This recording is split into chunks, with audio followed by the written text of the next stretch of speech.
መጽሐፈ ዕዝራ ምዕራፍ 4 የይሁዳና የብንያምም ጠላቶች ምርኮኞች ለእስራኤል አምላክ ለእግዚአብሔር መቅደስ እንደ ሠሩ ሰሙ። ወደ ዘሩባቤልና ወደ አባቶች ቤቶች አለቆች ቀርበው የአሦር ንጉሥ አስራዶን ወደዚህ ካመጣን ቀን ጀምሮ ለአምላካችሁ እንሠራዋለንና እንደ እናንተም እንፈልገዋለንና ከእናንተ ጋር እንሥራ አሉአቸው። ዘሩባቤልና ኢያሱም የቀሩትም የእስራኤል አባቶች ቤቶች አለቆች የአምላካችንን ቤት መሥራት ለእኛና ለእናንተ አይደለም፣ እኛ ለብቻችን ግን የፋርስ ንጉሥ ቂሮስ እንዳዘዘን ለእስራኤል አምላክ ለእግዚአብሔር ቤት እንሠራለን አሉአቸው።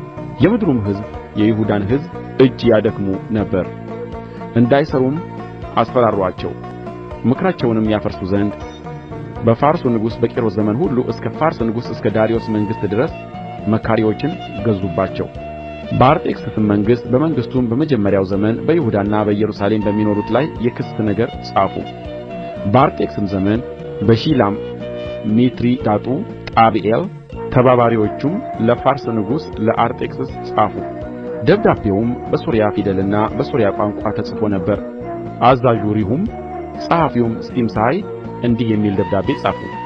አዛዡ ሪሁም ጸሐፊውም ሲምሳይ የቀሩትም ተባባሪዎቻቸው ዲናውያን፣ አፈርሳትካውያን፣ ጠርፈላውያን፣ አፈርሳውያን፣ አርካውያን፣ ባቢሎናውያን፣ ሱስናካውያን፣ ዴሃውያን፣ ኤላማውያን ታላቁና ኃይለኛው አስናፈር ያፈለሳቸው በሰማርያና በወንዝ ማዶ ያኖራቸው የቀሩትም አሕዛብ ደብዳቤውን ጻፉ።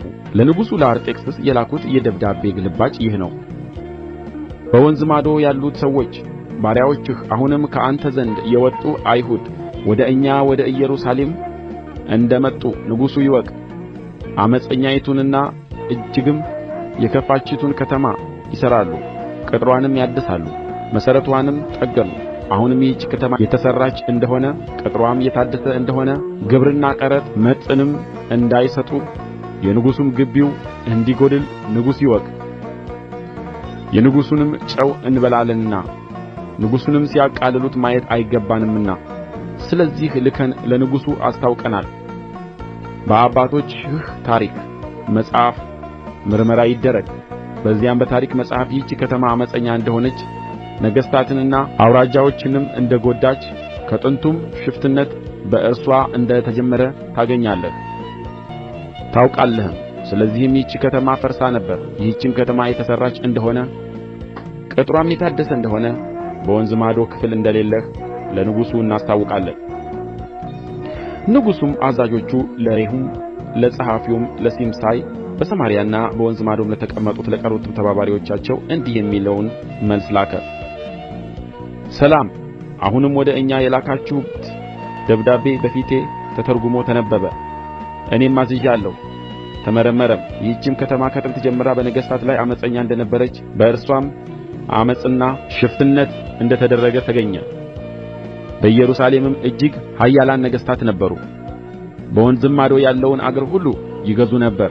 ግብርንና ቀረጥን መጥንንም ይቀበሉ ነበር። አሁንም እነዚህ ሰዎች ሥራውን እንዲተዉ እኔም እስካዝዝ ድረስ ይህች ከተማ እንዳትሠራ ትእዛዝ ስጡ። ቸልም እንዳትሉ ተጠንቀቁ።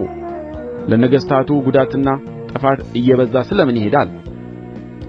የንጉሡም የአርጤክስስ ደብዳቤ ግልባጭ በሬሁምና በጸሐፊው በሲምሳይ በተባባሪዎቻቸውም ፊት በተነበበ ጊዜ ፈጥነው ወደ ኢየሩሳሌም ወደ አይሁድ ሄዱ፣ በግድና በኃይልም አስተዉአቸው። በዚያን ጊዜም በኢየሩሳሌም ያለው የእግዚአብሔር ቤት ሥራ ቀረ። እስከ ፋርስም ንጉሥ እስከ ዳርዮስ መንግሥት እስከ ሁለተኛው ዓመት ድረስ ተጓጐለ።